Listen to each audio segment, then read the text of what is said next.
If you want a culture with more innovation, a better bottom line, and less headaches, please tune in today. Because one of the principles of a highly functioning, innovative company culture is psychological safety, which cannot exist without a high degree of trust among everyone on the team. Today's guest is Yoram Solomon. He's a serial entrepreneur, a best-selling author many times over, an adjunct professor, and is an expert on trust in all kinds of environments. And today we're going to talk about company culture. Yoram, welcome to How I Turned the Corner. Thank you for having me, Kendra. Thank you for the importance, the focus that you put on trust. By the way, I have to correct you one thing. I'm not a best-selling author. Getting the title best-selling author is a practice that I really don't like. There was a time when my tagline under my name on LinkedIn said, not a best-selling author. Okay, well, but you've published like 19 books. So 19 books, yes. All together, they're best-selling, I'm sure. No, I don't know, and that wasn't my goal. Okay, that's excellent. Well, thank you for the correction. So let's start off. I mean, you're so passionate about this topic. I mean, you have a podcast, you have all of these books, you have an entire business devoted to this. And kind of like me with how I feel about culture, I mean, you just swim in trust, right? It's all you consume and care about. Why? Why is this such an important topic? Like, why? Where did this come from for you? Okay, yeah. So first of all, yes, I am very passionate about it. We're going to lose about half of your audience right now when I tell you that that's the only word that I have tattooed on my body. Wasn't my choice. It was my daughter's choice, but that was the only word I was willing to put there. And the answer is I didn't. I didn't. It's not that I didn't care about trust, but that wasn't the topic that I started with. I started with, just like you said, innovation culture. And when it was time for me to come up with the topic for my doctoral dissertation, I was on the phone with my mentor, my dissertation mentor. And, one thing that you hear when you work on your PhD and PhD dissertation is that a good dissertation is a done dissertation. Because most people actually will never finish it, because it's not like coursework, they're very structured. This is unstructured. This is all on you. And so I'm starting to come up with topics that were pretty lowballing, something I know is manageable, I can finish it. And he wouldn't let me. At some point he said, Yoram, I want you to come up with a topic that will improve your life and the lives of others, which is the exact opposite of a good dissertation is a done dissertation. So, I come up with more topics, still nothing he likes. And then at some point he asked me one of the most pivotal questions in my professional career. He asked me, Yoram, what pisses you off? And I wanted to say, well, I'm trying to come up with the topic and you don't let me. But the words that came out of my mouth were, why are people so much more creative when they work in small startup companies than when they work in large, mature companies? Because I started startup companies, including my current one. But at the time, I was working for a company that had 35,000 employees, anything but a startup. So I asked the question, why are people so much more creative when they work in startups than when they work in large, mature companies? That was quite on the other side of the line. And he said, I think we have a topic. So I'm not going to go through the details of the research, but my research came down to two words: innovation culture. It's a culture that supports innovation. I built a model, a model that says leaders must give autonomy. And I found a 47% correlation between autonomy and creativity and productivity of employees. Wow. Employees provide accountability. People within the same team are able to hold what I call a constructive disagreement. This is when we can be passionate, we can argue, we can fight, but we're still friends because this is purely professional. We're passionate, we're not emotional, and we're rational, not irrational. And nothing is personal. So I found that those are the components of a strong culture. And of course, the opposite for autonomy is I'm going to throw bureaucracy at you. I'm going to micromanage you. The opposite of accountability. And if that's what I do, then I'm not going to get accountability. I'm going to get CYA. We're not going to spell that out. The opposite or the alternatives to constructive disagreement are the destructive disagreement, where everything becomes personal, we're emotional and irrational. It's a zero-sum game. We're no longer trying to find a better solution. We're trying to not even win, but get the other person to lose. Another alternative is the politically correct disagreement. This is when we have the meeting before the meeting after the meeting, just not the meeting during the meeting, because we don't feel comfortable enough or safe enough, to use your word, to argue. Mm-hmm. And one of the things that I found when I asked people, I did a lot of surveys with pretty significant audiences. And one of the things that I found was that in low trust environments, people are 10 times more likely to say disagreements are not productive. I try to avoid disagreement. I don't feel comfortable disagreeing, than in a high trust environment. But on the flip side, people were 141% more likely to say, I can disagree and and it's not personal, or I can passionately disagree and we stay friends. 141%, 2.5 times more. Wow. So when you look at all of that, I started realizing that, wait a minute, there is something there that gets us to that culture of innovation and productivity. And that thing is the foundation, and the foundation is trust. And at that point, I realized that I'm kind of stumbling over something. Of course, I went back to my dissertation to find that in my conceptual model, I put this big block and with a thick black line around it, and I called it trust. And I never investigated that one because that was, one step before. But then I asked 20 of my closest friends and family members, what do you think? Should I stick with the topic of innovation, which I've been pursuing for the last, I don't know how many years? Or do I switch to this new thing that I started researching recently, trust? So 19 out of 20 said stick with innovation. So I switched to trust. Excellent. That's probably what I would do too. Because your gut, fundamentally, you're like, no, this isn't making sense. And that's great. So let's actually though kind of connect this a little bit more, because I feel like so many leaders right now, and especially I would kind of bookend them in that the earlier generation of incoming leaders that just don't have a lot of experience and are still maybe a little bit insecure just in who they are. And then the other side of the leadership teams, the older people who've been leading a long time and really kind of come from a command and control modeling environment. Those two ends are some of the most difficult leaders, I think, to talk to about this. Just fundamentally, they don't either have enough experience, or their mindset is so fixed on that it has to be my way or no other way. So what are the steps that we can teach to everyone who's listening, how to create more trust in their environments? Because it will affect the organization in such a positive way. What are your steps that you recommend? So I'm going to put a step 0 before I tell you what the steps are to build trust. I'm going to start with step 0. Step 0 is, and there's so many leadership training programs, and none of them consider that step 0. Should you be a leader? We are obsessed with the term leadership. Everybody has to be a leader. I once told people, I'm not a leader. I'm not a good leader. I'm not going to be a good leader. I led that business unit with 100 employees, with 89 employees, $100 million. And, one day I went to the Center for Creative Leadership, and I spent, it was a week in Colorado Springs. Yeah, I know that site. I've been there a couple times. Mm-hmm. And I spent a week there. And the last day of the week, I sat with a psychologist, and she said, let's have our conversation around the question. And the question I was thinking about is, are you a startup company person or a large company person? Which sounded like a great question, but I told her there is a question that bugs me even more.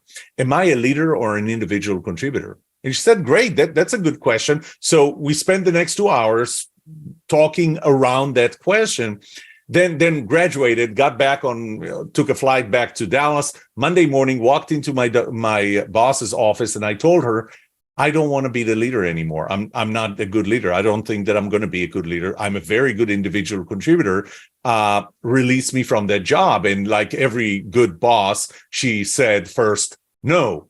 And it took about a week to convince her, and then she was worried who's going to take over. And I told her, I have two people that are directly reporting to me that I think can qualify, and she chose one of them, and I stayed with them while becoming the individual contributor for the entire group of 3 business units.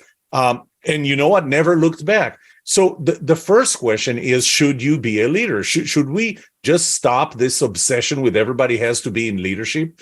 And, when I told somebody I'm not a leader, they told me, if you lead yourself, you're a leader. No, I'm not. I'm not a leader by leading myself. And I'm not a good leader. And I'm not a good leader for very specific purposes or reasons.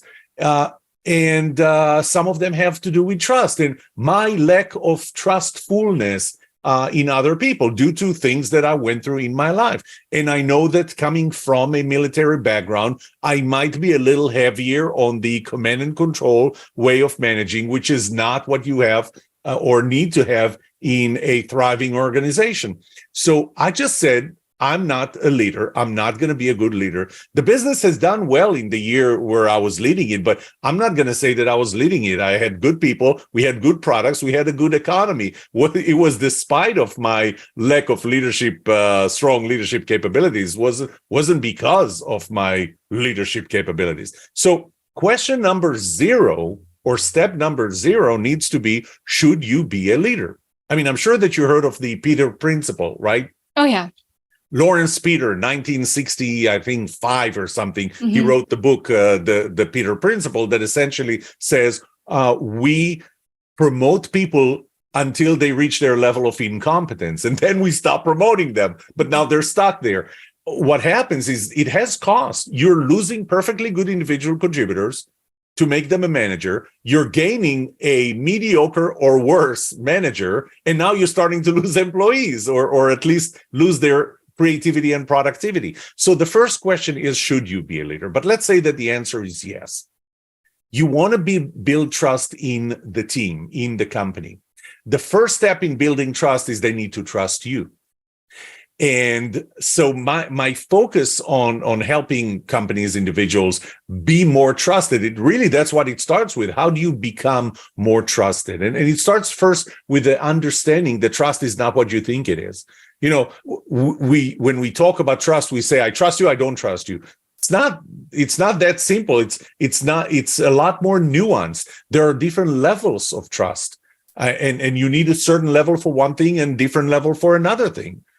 For somebody to paint my house, there's a certain level of trust that I need in them that's really based on what are the worst consequences. For somebody to conduct brain surgery on my daughter, well, that's a different level of trust that I would require. So it's not binary. It's really continuous. But one important thing is it's relative. Trust is relative. The same behavior that could cause one person to trust me could cause another person to distrust me. Up until now, everything you heard about trust is that here's the checklist. Do 1, 2, 3, 4, 5, you're going to be trusted. Don't do them, you're not going to be trusted. But in reality, there are certain things like, for example, procrastination. I don't know if you're a procrastination, Kendra. I am. And if you're not, you're going to have a hard time trusting me when we work in a team. Right. Well, and doesn't this kind of tie also into vulnerability a little bit? I don't know that I would tie that into vulnerability. I do tie the ability to hold a constructive disagreement into vulnerability. Okay. And I would even refine the term vulnerability and call it voluntary vulnerability. Okay. Just the other day, I went into an argument over if you had a gap in your resume. Yeah, I heard that podcast. Yeah. Oh, you saw? Oh, yeah. Okay, so I actually did a podcast episode about that. It came out this week, but it really started with an argument that I had. And my point here was, I've seen what involuntary vulnerability is when there's this asymmetry between a manager, a leader, and a follower or a subordinate. And sometimes a manager can put an employee in an involuntary vulnerability. So voluntary vulnerability is what we're going after. And that, by the way, is 240% higher in high trust environment compared to low trust environment. Okay, that's great. So I interrupted you. I'm sorry. So that's step one then. So step one is being you have trustable. to be trusted. So you Yeah. have to start working on yourself. Step two is you start working with people to become trusted and to build trust within the organization. And you really start, you prioritize. I mean, you can't work on all relationships at the same time. And by the way, 4 people would have 24 different trusting relationships because trust is asymmetrical. Kendra, the level of trust you have in me depends on your trustfulness, which is your willingness to trust people, and my trustworthiness. The level of trust that I have in you depends on my trustfulness and your trustworthiness. Those are 4 completely independent variables.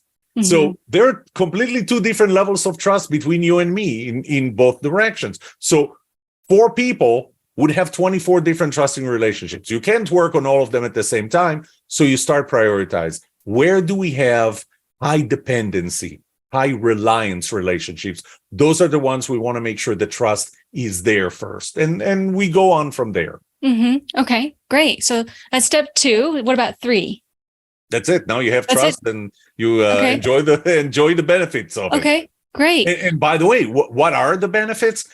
I have to take a small digression. Employee engagement. We talk a lot about employee engagement. Gallup just came out with a survey that a lot of people, or a study that a lot of people are quoting recently. What they said is that over the last, I think 3 years or something like that, the level of employee engagement, and they call it active engagement, went up. So we're all happy it went up. It went up from 20 to 23%. I know, 23% active engagement, 18% active disengagement. And this is when people say, I'm leaving. I'm actually taking steps to leave. 59%, guess what? Checked Silence out. Quitting. Yeah. Quiet quitting. Yeah. Those are the people who, they retired. They just didn't tell anybody and they keep showing up at work. And so what do? You would put an employee engagement survey, right? Great, except for one thing. If the level of trust is very low in the company, do you think that the employees believe that when they are told the survey is anonymous, it is anonymous? No, of course not. They don't believe it's anonymous. And if they don't believe it's anonymous and therefore their responses can be tied back to them, do you think that they're afraid of retaliation if what they're going to say is not what their boss wants to hear? Yeah. Yes. Oh, I know. So when we have low trust, one of the problems that happens with the employee engagement surveys is that you're going to get that level of reporting. I'm holding a hand here at a certain level. You're going to get a certain level of engagement reported, a certain level of reported engagement. What you don't know is if the level of trust is such that this is the real engagement level or very close to it, or that the level of trust is so low that employees don't believe it's anonymous, don't believe they're going to be free of retaliation, so they report way better than what they really feel. Yeah, I've always felt like engagement surveys are kind of a mixed bag. Like you get a point in time and it's so dependent on all these other factors like trust. Yeah, so what I always encourage leaders to do when they ask about employee engagement surveys and all, I tell them, keep your ear to the ground. Don't bury your head in the sand. Don't just, a year goes by and we're going to do a survey, whatever the survey, if the level of trust is high or low. If engagement is high or low. By the way, there is a 74% correlation between high trust and high engagement. 74%. So all you have to do is just put your ear to the ground, because otherwise you are burying your head in the sand and you're just ignoring what reality is. Yeah. So coming back then to, because most of my audience are founders and entrepreneurs running businesses, let's say they're less than 200 employees. So it sounds like your take on this is that there's a higher probability that if they follow those steps of asking themselves, are they a leader? how can they be more trustworthy, and then how do they build trust, that they're going to have a higher likelihood of having a trusting organization than corporate America, which, in your case with Texas Instruments, 35,000 employees, or my experience at IBM of, gosh, I don't even know, 90. I remember how many people were there when I left, but more than 200. Right. Yeah, exactly. Is that what you're saying? Is that it is easier in smaller businesses? That's what I found. It's easier in smaller businesses. There is another component, and that I think it's important, the size of the team.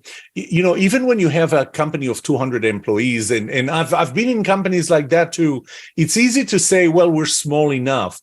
The ideal size for a team to have a high level of trust is between 5 and 8. You need to somehow not break the company really, but do the work in groups of 5 to 8 people. Here is what happens. There is a phenomena called the bad apple phenomena. And what he does is, when you bring, and there was a lot of research done on that, you bring somebody to the team, and what they did was they put in the study, they put someone who's an actor, but was playing kind of somebody who keeps seeing a negative only and so on. And the thing is, you add a person like that to the team, and you're thinking the team is going to drag them out. No, that one person drags the entire team out. Now, you use the word vulnerability. So let's stick with vulnerability for a second. So Kendra, you and I just met recently, and let's say that we throw in another 2 people to the mix, to our team, that we both know for a long time, and we got to know them, we got to trust them. There's a high level of trust. How comfortable are you to be vulnerable with me? And when I say vulnerable, you're going to tell me personal things. I mean, you already told me personal things. You're going to tell me personal things. You're going to ask stupid questions, suggest stupid ideas, and not have to worry about me telling somebody else. How comfortable are you if we have built that trust? Very comfortable. Very comfortable. Yeah. Now let's add one more person to that team. Somebody we don't know, just joined the team. The level of vulnerability in our team when that person is present drops down. That person might be completely trustworthy, but we just don't know that yet. We're not ready to trust them yet. And because of that, the entire level of vulnerability goes down. So there is an optimal size for a team, and that's about 5 to 8 people. So that's one of the recommendations that I typically make. So it's not necessarily that the entire company is 200 employees, as it is the teams are teams of between 5 and 8. That's when you get the highest level of trust. And that the leaders then are trained and taught how to be trustworthy and how to build that trustfulness too. Because I think even that you could apply that bad apple principle to a team too, where you have a bad team that's kind of toxic and has that sort of cancer element to them that can filter through the rest of the organization, because nobody in a business works by themselves. They're always going to be working with other members of the rest of the other functions. And so I think it's important that all the managers on it, or all of the people who are in a leadership role, are encouraged to do this in any size business. Yeah. And I would add one more thing. We keep talking about who's responsible for culture in the organization. Who's responsible? We keep thinking that it's always the leader. The leader is responsible for culture. My 7th book, the title of that book, and that, by the way, is the first time in a book that I wrote about trust. The title had nothing to do with trust. It was still a derivative of my doctoral research, but the title of the book is Culture Starts With You, Not Your Boss. Think about it for a second. We leave the role of trust, of culture, really, building culture. We leave that role to the leaders. They're responsible. It's management. It's not. It starts with every single employee. Yeah. And I think if I were to kind of translate that into some of the other interviews we've had, one of the very common themes among almost everyone I've interviewed is a need to be really clear on the values and the behaviors that you're expecting from your employees. And I think trustworthiness would be one of those values that would need to be in place to set the conditions for then everyone to, kind of own culture. You brought up something very interesting. When I was still considering, do I switch into this topic of trust? I did a survey, and I got 363 responses. The main question was, what is the most important quality for you in another person? And I asked about 6 types of people. I asked about your boss, your employees, your peers, a salesperson trying to sell you something, your government representative, and your spouse. What is the most important quality? You ready to know what's number 5? Yeah. Good looks. 3 out of 363 people is 0.83%, the most important quality for good looks. Good for you, but that train has left the station from me. So fortunately, it was only 0.83%. Number 1, 61.2%, trustworthiness. More than the willingness to work hard, the willingness to take risk, and intelligence, and thankfully more than good looks. But when I broke it into the 6 types of relationships, trustworthiness was the most important quality only in 5 of the 6 relationships. The one relationship when I asked what is the most important quality and trustworthiness was not number 1, was when I asked leaders about their employees. What is the most important quality? 47.5%, the willingness to work hard. Number 2, 39% was trustworthiness. It wasn't number 1, and it was significantly lower than the willingness to work hard. And that reminded me something that Henry Ford once said. He said, why is it that every time I ask for a pair of hands, they come with a brain attached?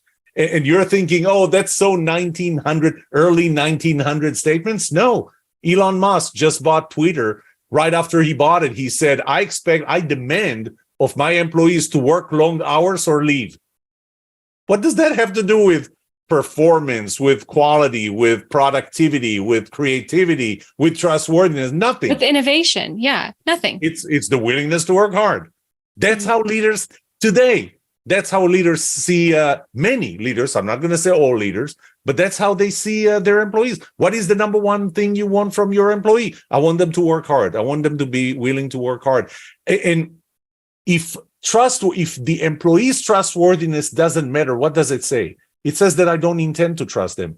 What I found is that my willingness to give them autonomy, which is so critical for their creativity, is 67% correlated to the trust that I have in them. If I don't care about trusting them, what makes you think that I'm going to give them autonomy?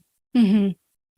I find, so there's an assessment that we run when we're working with people, either before we bring them onto my own team or when we're working with job seekers or coaching people.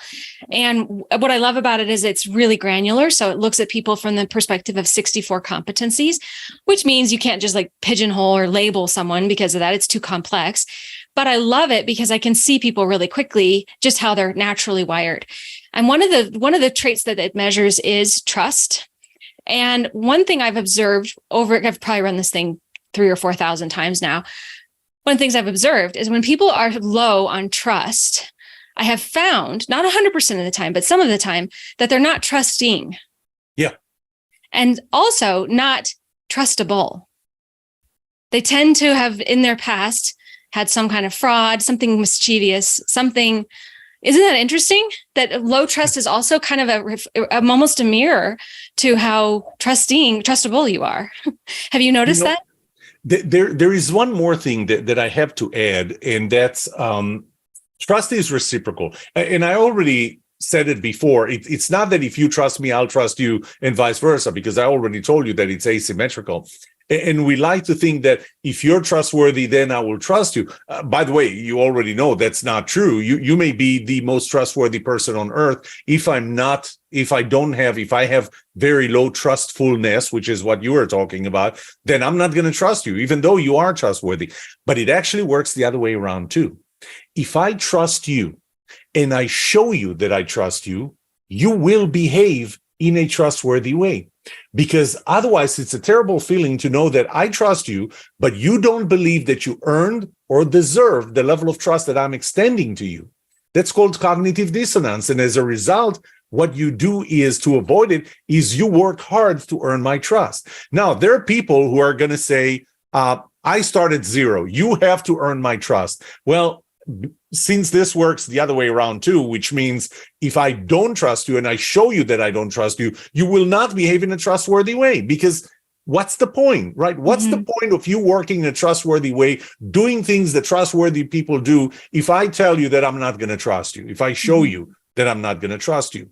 So, and who is it? Ernest Hemingway, who said the best way to know if you can trust someone is to trust them. I'm not an advocate to start at 100%, blind trust. I trust you blindly. I'm not an advocate for that. One, because if you cannot live up to the level of trust I have in you, we're going to have problems, and I would rather not be there. I definitely don't condone starting at zero, because now you're taking in a trustworthy employee and you're dragging their trustworthiness down. By the way, one of the sessions that I gave at one of the major HR conferences in the area was how leaders, and in parentheses, unintentionally kill employee trustworthiness. And they kill it by saying, I don't intend to trust you, or even not using the words, just indicating to them, showing them that they don't intend to trust them, because then the level of employee trustworthiness drops down, because there is no point. So what I do propose to leaders is, if you assess, and I give them that framework that I call trust habits, my relative trust model. If you think that your employee trustworthiness is at a certain level, then give them just a little more trust. Extend just a little beyond that. You're going to spiral into the circle of trust and trustworthiness, because even if you give them a little less than the level of trustworthiness they deserve, you're going to spiral into the opposite circle, the circle of distrust and untrustworthiness. That's great. Well, I think that's a perfect place to end. Thank you so much for all this amazing advice, all these thoughts. I think you've given a lot for our listeners to think about, and our leaders. So thank you so much, Yoram. Thank you for giving a spotlight to trust.